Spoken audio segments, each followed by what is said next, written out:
Hey guys, JHoyt here. Before this video gets started, I just want to say thank you guys for all the support that you guys have been showing on the channel recently. Lots of great comments, the kind words, so thank you guys so much for that. But we've been pushing very hard to try to get some new subscribers on the channel, so go down below, check, are you subscribed to the channel? If not, make sure you hit that subscribe button down there, turn on those notifications so you never miss an upload. Don't forget, you can always change your mind later. But with all that being said, guys, let's get into NHL 21, into episode number 14 of our franchise mode, and let's earn ourselves a playoff spot.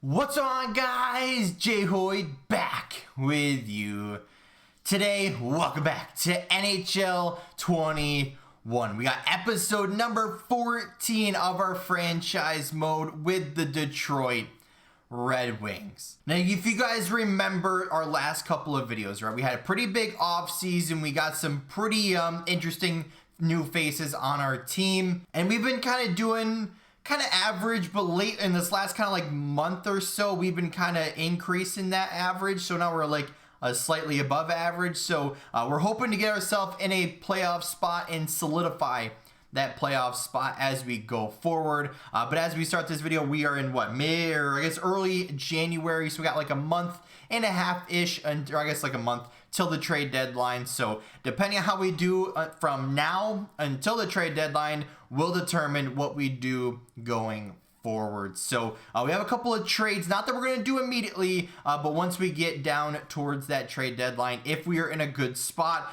those trades might come through, going forward. But we also offered some guys some contract extensions. So if you guys see these guys popping up, that's going to be it. So it's basically all of our young guys, but not a single one of them seems to want to re-sign. It's all of our young AHL prospects. So yeah, don't know what it does, but hey, we'll continue on with it either way and deal with those contracts once it gets time for the off season. But let's get to this. So we actually had a pretty good run of games here, lots of wins under our belt, so maybe we won't have to make trades after all.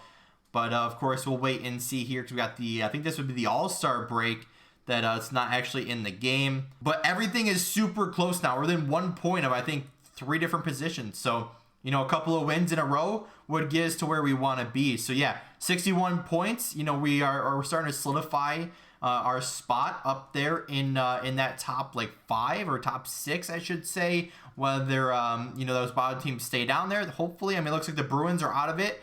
Not officially, of course, but hey, we're in a wild card spot right now. That's huge. We're 1 point out of 4th, and I think we're like 1 or 2 points out of 3rd, and I think even then up to 2nd. So if we get a couple of good run of games here and win some games, we'll be right up there. Yeah, we are 3 points out of 2nd place in our division right now. So it's still close. Still very, very close. So losses against these bad teams are not so good. So we're in a really interesting spot here. If you look down at our division down there in the Atlantic, we currently sit at 70 points, which doesn't seem horrible, but we're also 4 points away from 2nd place. So we had a really good stretch of games. I really don't want to completely maybe those will be off-season trades, but maybe some of them won't actually the one we could do. Either way, while we think about the trades, let's look at what our team's doing here. Let's see if we can address some needs of ours. So Larkin, Bertuzzi, and Mantha. Mantha's still kind of underperforming.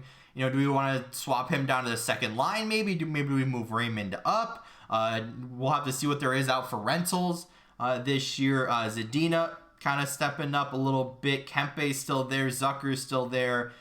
Big improvement on the plus-minus department, so it looks like we're playing better on the defensive side of the puck as well. Rasmussen, 25 points. I mean, not horrible. He's playing on the on the 3rd line. And yeah, Kopaka's not really doing too much of anything. Maybe we'll throw in Johansson for the rest of the year and see what he can do. Lindholm doing well. Schmidt's doing well.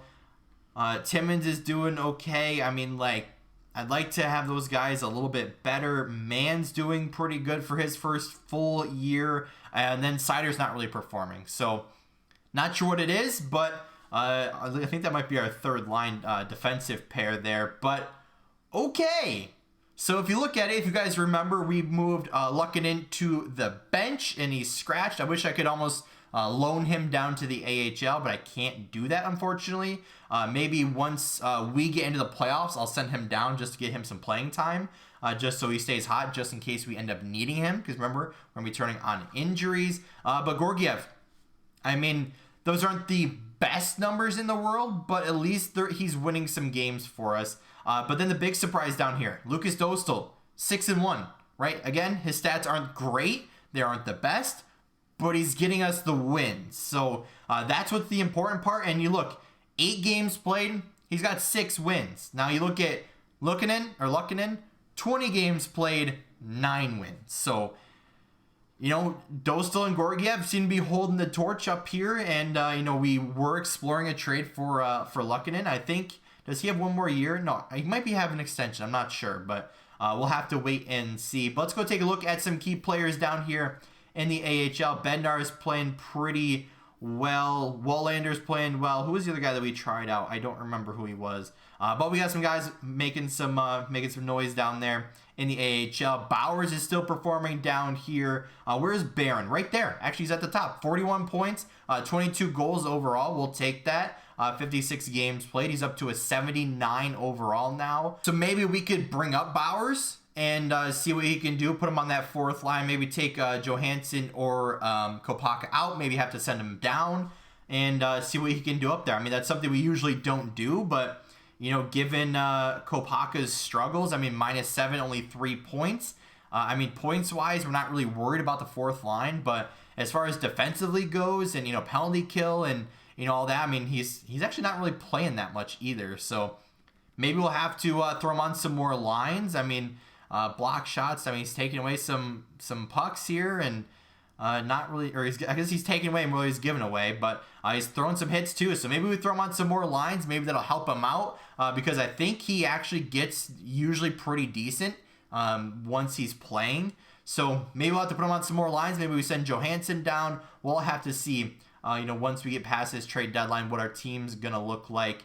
And you know, Barron's performing, so that's great. That's great to see from our top prospects. So let's go see. Let's go check the rental market and see what's going on here. Since our big trade fell through, how about we go get a rental in the form of James Van Riemsdyk, pending UFA, doing okay as far as stats go, still good overall on the stats. So we're going to send Johansson and one of our prospects over to Minnesota for JVR and an AHL player. And after looking at it again here, it looks like we can probably throw in a third. And of course, you don't have one from this year, so we'll go with one next year. That should go through perfectly, so we get some left wing depth. So let's keep scrolling and see if we find anyone that's going to be worth trying to trade for. So I got to bring it back in here because after I was editing some lines and everything, I was very confused. And let me show you exactly why I was very confused. So after we acquired JVR and Bodie Wild, you know, putting everyone in the lineup, getting everything all together, getting ready, turning on injuries, and getting everything prepared for this upcoming playoff push, I'm going to edit the lines, right? And it looks pretty normal, right? I mean, all of our guys are there. You know, we had to move Rasmussen down, so we can move JVR on that third line. But other than that, pretty straightforward. You look on our defensive side, you know, we did swap it around a little bit, but still, everything's fine. And then I'm going to go to our scratch lists, and there's Sam Steele. Now, I never even inquired about Sam Steele, and I had no idea how we got him. Now, I didn't sign him, right? That wasn't one of the free agent signings. I had no idea where he came from. And this is me being totally honest. I had to literally stop the recording. That's why there's a big cut there, and rewatch it. And when we were trading for Bodie Wild, right? After we got we had the trade all set up. We then accidentally went down to cancel instead of okay or whatever the button was. And when we did that, we went to do it again. And in the background, you can actually see Anaheim offering us a trade, which I never saw live. So instead, it didn't make us do the Wild trade. So we don't actually have him. We still have the other guy. And now we have Sam Steele. Now, nothing against Sam Steele. You know, I wasn't planning on getting him. But we end up giving up two pretty good prospects that I can, if I can remember them correctly, two really good prospects, defensive prospects for him. So, $1.8 million this year. I have no idea. He must have not been playing, I'm guessing. Or what year are we in? Yeah, he hasn't played, somehow hasn't played in like 2 years at an 85 overall. That doesn't make sense to me. But either way, I guess we're going to roll with it. We don't end up getting Wild, which, you know, was something I was actually pretty excited about. And we get Sam Steele. So where we're going to fit him in, I'm not exactly sure. We could take out someone like Yarncroc, who's kind of struggling, and at least just put Steele in the lineup because he is that 85 overall. Maybe we'll try to throw Kopaka down to the AHL. Maybe try to throw Yarncroc down to the AHL just to get them playing. You know, we never end up trading Luckinen, but hopefully this offseason we could do something with him. But yeah, so I was very confused. So that's why there was a weird jump cut. And yeah, so now we have an 85 overall Sam Steele on our roster. But either way, let's continue on with the rest of the year with, you know, the questionable changes. So we're going to be watching on the standings big time, right? We only sit 1 point out of a wild card spot. I think we were only a couple points out from, you know, the second wild card spot, and we're even a couple points out from the third place spot as well. So let's continue this going. Let's get into, I guess, like mid-March here and kind of see where we, you know, fit going forward here. So obviously you saw the lines. We did offer Sam Steele an extension along with a bunch of our RFAs. So we offered Sam Steele a 1 year at 1.5. He accepted that. So we actually get him for a little bit of a discount from what he wanted. Veleno as well. Kopaka we offered a 1 year, $1 million deal. Raymond, we actually got a big deal off from 7.5 at like 4 or 5 years. Dostal was a one or 2 year at like 800K, so a big bargain on him, especially when he's performing really well. And yes, we turned injuries on. So we actually had a injury in both the AHL and NHL. Who was Kempe got injured for our NHL squad, and Shane Bowers got injured. So update on Sam Steele, he's actually playing pretty well. He had 3 points in his first 4 games. I guess we'll have to see what he's doing now as well. And he was point per game. There it is, point per game. Let's get an update on our division with 10 games remaining. So we currently sit at 79 points. We're only 2 points out from a playoff spot, and both of our so we're in a really good spot. The other division, their top 2 are guaranteed. Then they're gonna have a little race there for the third spot, and then it looks like we're in a good spot to hold both the wild card spots in the Atlantic. So, you know, we have to beat out the Maple Leafs and we have to beat out the Sabres, and hopefully we can jump above both of those teams and beat out the Senators as well here. But let's continue to go, because every time I do it on the calendar, it keeps moving, and we can't actually see the standings too well here. So we can take it a little bit slower, keep going best lines on the AHL, and keep those guys rocking and rolling. But Larkin and Wright both are now out with injuries. Let's continue on here. After the lines have all been fixed, we brought up Shane Bowers, and we'll see how he's doing. But injuries galore means injuries coming back as well. We are still in a super close race. It's all within a couple of points. Teams are starting to solidify their spots, and we're still in a very close race. Hopefully we can get some wins down the stretch here. We currently sit at 85 points with, we have one more game played than, or I guess 1 and 2 more games played than the next team above us. So we definitely need to win all of the remaining games just to solidify our spot. Man, just like one of our first years of making the playoffs, it's down to the wire. We have Boston to compete with, obviously ourselves, Toronto, and Buffalo. We are all competing with, and actually they're getting a few points ahead of us, which I don't like. So Islanders haven't been good all year. Hopefully this is a win. There we go. 87 points, now within 2 points of the next spot. And look who we're facing. All of the teams we need to beat to get into the playoffs here. So we face Buffalo, who's ahead of us by 2 points. Boston, who's right behind us.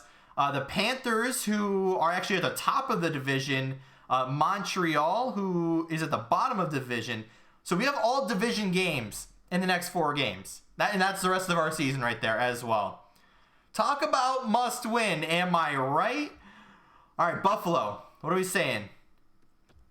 Win. Perfect. Where does that put us? Okay, moves us ahead of Buffalo. Now we need this win versus Boston. They are behind us currently. Hopefully this is another win. Shootout loss, we get a point though. Let's look at the positives. We get a point. And so 94 is that number that we need to get to. So the Senators have clinched their spot at 94. Maple Leafs are ahead of us by 2 points. And who else do we got? We got Florida and Montreal. So both, that's the top and the bottom of the division.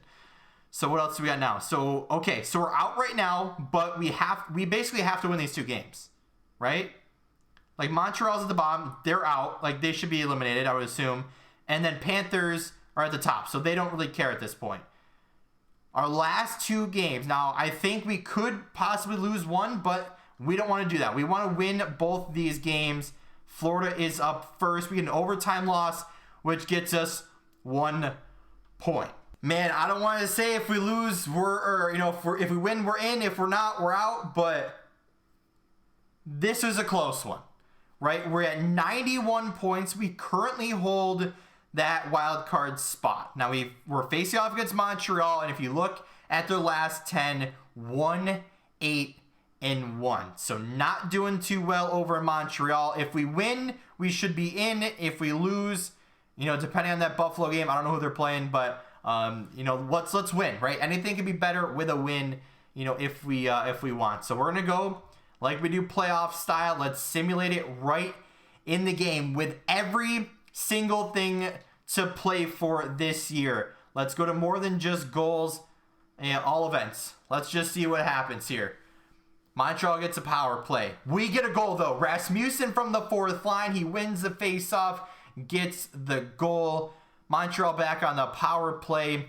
Nothing happening, right? Rasmussen, you've been kind of disappointing so far, but now you can make it up here. But I'm not even going to try to butcher that name, but 1-1 at the end of 1, right? Shots are kind of even, and we're holding strong here. All events. We get a goal. Who was that? JVR. Let's go. 2-1. Granlund, though, ties it up. The one guy we had on our team to start the year. 10 minutes left in the second. Halfway through this game, what are the boys saying, right? We need to win this game. We need a goal here. Power play, nothing. 2-2, 1 minute left. There it is. Zadina gets one past. Who's in net for them? Gibson. Okay, don't know why he's not on Anaheim anymore, but let's keep it going. 3-2, we got the lead going into the 3rd period. Let's continue this game strong. Who's going to be that guy from our team that puts us ahead on the power play? Okay, doesn't happen. There it is. Mantha. We thought about trading you. Still might, but let's see what happens here. 4-2. Heading to the power play. 5 minutes left. 4 minutes left. Power play for Montreal. Can be cut off. 1 minute left. 5-2 Zadina. That should be the nail or the last nail in the coffin for the playoffs. This is huge. We'll have to watch the top of the screen or maybe look down here. Who's the 3 stars of the game? Zadina with a big night. Rasmussen with a big night. And Dostal holding strong in net. Did we make the playoffs? Let's wait and see here. We're in. We're in. Let's go. I don't know if you guys saw it quickly before the injuries came up, but we'll have to call up somebody for real for this spot. But for now, we'll put in, what's his name? Addison, and we'll see what happens from there. But let's go see. We're in 100%, right? Yeah, there it is. We're ahead. So both of us in Buffalo won, but it means we are in. That's huge, right? Anything can happen once we're in the playoffs. So let's simulate a day here just to see what happens here. All right, I don't know if all the teams are all done or what, but let's go get these stats from the season. So Zadina with a big year, honestly. 74 points for him. That might be his career best. Not exactly sure. But Larkin with a little bit of a slow year, but still pretty good. Bertuzzi with a good year. Wright with a good year. Raymond and Mantha. I mean, Mantha, you're a top line guy. Would like a little bit more out of you. A little bit more of a point per game. But hey, still good performance otherwise. Kempe, you know, from not even trying to get him to having him now, has been huge. Zucker, 39 points. I mean, hey, third line play. Van Riemsdyk down there as well. Rasmussen went big in that last game. 36 points. I definitely say that's a huge improvement from last year. Veleno with I guess a solid year for him. Sam Steele, though, 15 points in 20 games. And we have him for next year at least. So it's going to be a battle between him and Rasmussen and Veleno. We'll have to see what we want to do and who's expiring. But, I mean, Steele's definitely making a case for himself. That's for sure. Schmidt, we finally put him on the power play.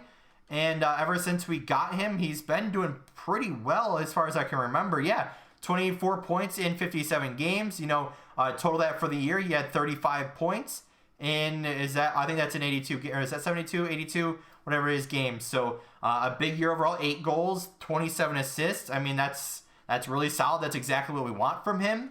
You know, that may be our last year with him as well. But hey, it works out. All these guys seem to be doing okay. I mean, you know, Sider would have liked a little bit more out of you. You know, maybe do we get rid of Timmins and, you know, see what his future is. And that way it gives our other 2 young defensemen a chance if Timmins isn't here. So Gorgiev, ever since he joined us, he's been great, right? I mean, he improved his stats since the last time we checked. Dostal, I mean, again, not the best save percentage or goals against, but he's getting us the wins, and he's winning games for us. So that's all that really matters. What was weird was when the Sam Steele trade happened, if we remember that one, it actually sent Luckinen down to the AHL, which is what we were going to do anyway. But since he's been down there, what's he been doing? 4-1. So he's been rebounding. He's been doing pretty well. I mean, obviously Bednar down there as well has been performing. So hopefully this is a turn for Luckinen, or Luukkonen, whatever it is. And maybe next year we can bring him into the fold. But for now, he'll stay down there and keep playing. So good performance from all of our AHL defensemen there. And what are we saying overall here? So Barron, first year, 54 points overall, 71 games played. You know, Bowers was doing really well before we brought him up. And yeah, that's a great performance from Barron. Will he look for a spot next year? I would assume so. We'll definitely give him a shot. We end up finishing 11th overall as far as stats go here. Goals for 270. Wow. So we were even on goals against and goals for. So we were actually one of the best defensive teams. So defensively, we have improved tremendously. But now we need to get that on the offensive side as well. So, I mean, power play, 57. That's definitely got to be towards the bottom. Yeah, that's not good at all. 21.3? I mean, that's probably middle of the pack, I would assume.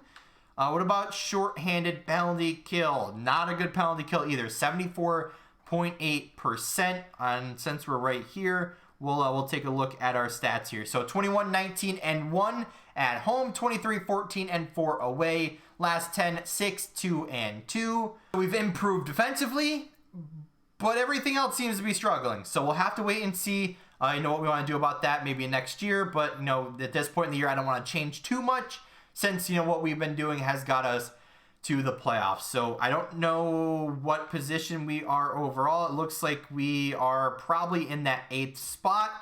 And we'll have to see who we face off in the first round here of the playoffs. And it's going to be the New Jersey Devils. 54, 23, and 5 for them. 9 and 1 in the last 10. So these guys have been coming in hot. And we'll have to give these guys a scouting report. So let's see what these guys have to offer. And oh boy. So they somehow still have Taylor Hall. They have Jack Hughes, Jordan Eberle, so, you know, good chemistry there. I just realized their 3rd and 4th lines. Yeah, Brock Nelson, 88 overall on that 4th line. But either way, Holtz, Heischer, and Bratt.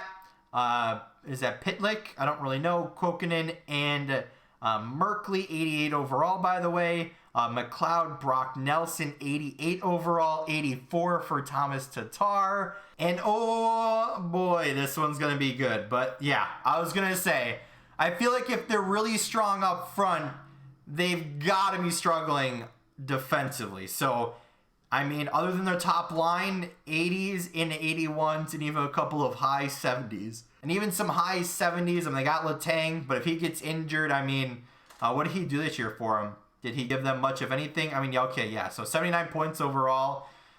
I mean, him and Clifford, we were actually really close to trading for Clifford at one point. What about in net?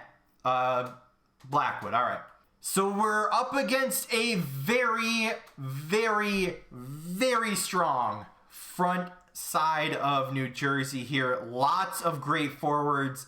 Their lowest being an 83 overall on that 3rd line. Obviously, their 4th line's full of a bunch of two-way forwards that are performing. I mean, this team must have been all offense because it definitely wasn't defense. And even looking at scratch, they don't have any defensemen that are injured or scratched, really. So this is their team. I mean, I don't even know what to say. I mean, this is probably the strongest forward group we've ever played. But, you know, we'll go look at our team real quick here and show you guys. So I guess we'll have to go to edit lines just to show you guys the matchup here.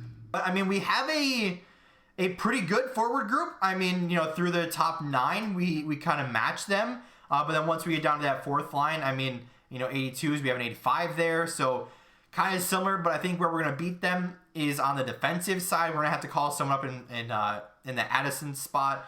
But, you know, pretty good. I mean, pretty decent overall. I mean, it's definitely better than theirs, but their forwards definitely beat out ours. And then we have 2 goalies that are performing. So, you know, we have a pretty good battle upcoming here with New Jersey, which will all start in next episode. But that's going to be it for today's video. We have a great playoff series ahead of us. Hopefully, we can take out New Jersey and move on to the 2nd round. But you know, that all happened. That'll all commence in next episode. But that's, like I said, going to be it for today's video. If you did enjoy, hit that like button down below if you haven't yet. Or if you are brand new here, make sure to hit that subscribe button down there as well. Turn on those notifications so you never miss an upload. You can always change your mind later.